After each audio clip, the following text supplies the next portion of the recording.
In the wake of the Supreme Court's ruling on same-sex marriage, some of your competitors in the Republican race have said, well, the issue has been decided and the country needs to move on. You have taken a different position. You've said, no, there needs to be a conversation, and you're trying to lead that conversation. You said that the ruling potentially, quote, disrupts the foundation of the world. What does that mean?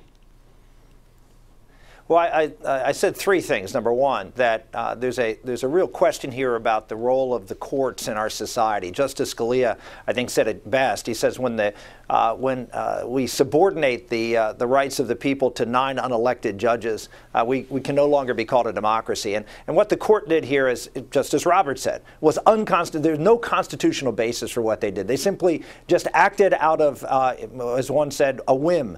That's not how a democracy functions. That's not how a republic functions. So you've got a basic question: are we going to stand up to the court in doing something that's really outside of their bounds? Number two, there's an assault on religious liberty here. The court basically said, no, churches, you're allowed to teach what you want, but it really didn't say you're allowed to practice what you want. I mean, this is, again, a huge infringement on the foundational right that we have, which is the First Amendment. And then third, and this is to the point you make, that it really is a further erosion of this foundational building block of society, which is the nuclear family. And this goes further. I mean, over the last 40 years, we've seen a degradation of the nuclear family, no doubt about it. But this further, I say, put the nail in the coffin, that we now disconnect the nuclear family from the idea that it's there for the purpose of having and raising children. Marriage is no longer about kids. It's simply about adults.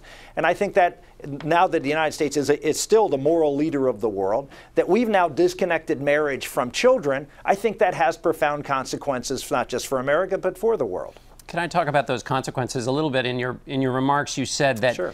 The children need a mother and a father to have a stable, healthy home, you said, and also that they need heterosexual parents will love those children and raise them to be good citizens of America. Can same-sex couples not raise children to achieve those same things? I think what we have to do is, as a society, orient ourselves toward what's best. What we know what's best from thousands of years in human history is for children to be raised with mothers and fathers, preferably, but not always, but preferably with their biological mothers and fathers. But certainly adoptive homes are great and wonderful places too.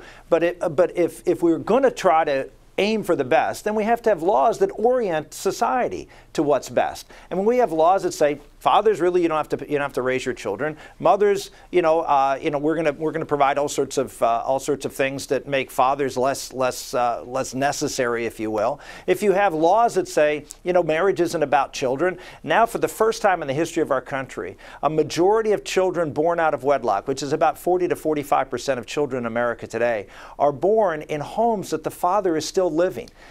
They're seeing a huge increase in this. Why? Because we have now said, marriage isn't about, having children has nothing to do with marriage, so people aren't getting married. That's not a good situation to maximize the potential for each and every one of our children. And that's really what I'm talking about here, is setting up policies that orient ourselves toward the best end, which is a healthy, stable family for children. But quickly, which is better for families, or which is more of a challenge to families, divorce and adultery and out-of-wedlock births, or same-sex marriage? Which is worse if you had to spend your time prioritizing on one of the two? Yeah. Yeah, as you know, John, I've been oriented on that focused on that for a long time. I wrote a book 10 years ago called It Takes a Family, and didn't talk very much about gay marriage back then. It wasn't as big of a topic. I talked a lot about the breakdown of the institution of marriage, the role that fathers need to play. 96% of Americans are in those types of traditional homes. That is the bigger problem, and so I would agree with you in that we really need to focus a lot more time and energy on reknitting the American family, and allowing children to have the best opportunity to succeed.